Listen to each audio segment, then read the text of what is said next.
एक बार की बात है, एक राजा था और उस राजा के पास एक बाज था। राजा उस बाज से बहुत प्यार करता था, लेकिन राजा का वह बाज उड़ता ही नहीं था। राजा उसे जब भी अपने महल से उड़ाने की कोशिश करता तो वह बाज एक पेड़ पर जाकर बैठ जाता और वहां कुछ देर बैठकर वह बाज फिर से राजा के पास वापस आ जाता।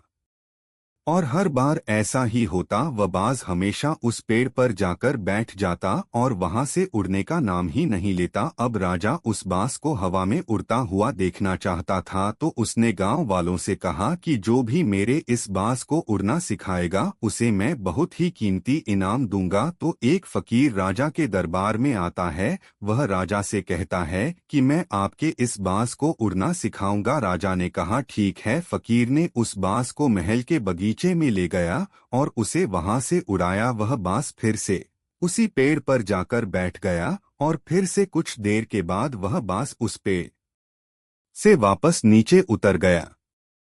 अब फकीर के साथ भी बार बार वही हो रहा था जो राजा के साथ होता था। फकीर बार बार उस बाज को उड़ा रहा था और वह बाज उसी पेड़ पर जाकर बैठ रहा था।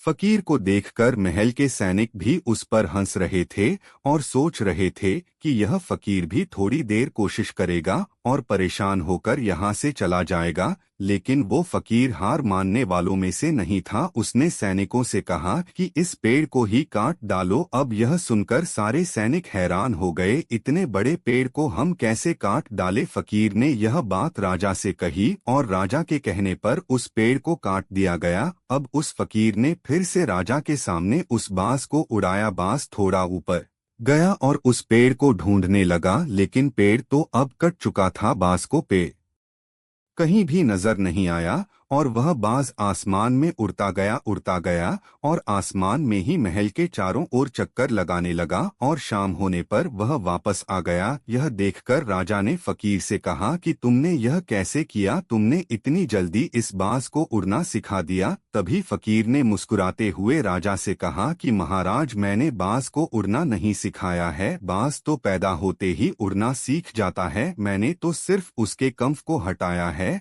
वह जो पेड़ था वो उस बाज के आराम करने की जगह थी, उसका कंफर्ट जोन था। और जैसे ही पेड़ हटा तो उसने आसमान को ही अपना कंफर्ट बना लिया, दूसरे बाजों की तरह।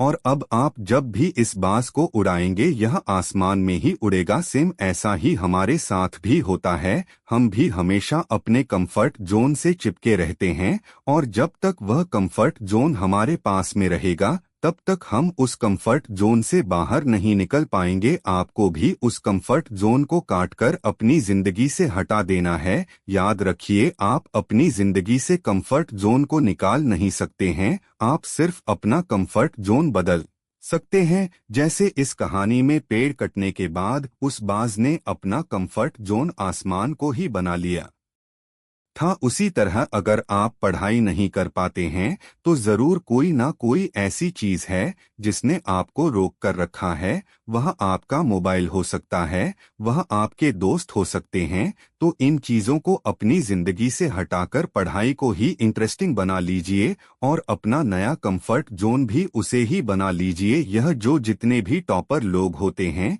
इन्हें देखकर लोग सोचते हैं कि यह लोग पढ़ाई कैसे कर पाते हैं, इतने इतने घंटों, इतने सारे घंटों तक यह पढ़ाई कैसे कर पाते हैं। तो इसका सिर्फ एक ही कारण है, उन लोगों ने पढ़ाई को ही अपना कंफर्ट जोन बना लिया है। अगर आपने भी अपना कंफर्ट जोन पढ़ाई को बना लिया तो आपको भी पढ़ने में मजा आने लगेगा। आप अपने रुकावट वाले कंफर्ट जोन को छोड़कर अपने सफलता वाले कंफर्ट जोन में चले जाएंगे। तो अगर आप इस कहानी को और भी लोगों तक पहुंचाना चाहते हो तो इस वीडियो को लाइक करिए और सब्सक्राइब करें।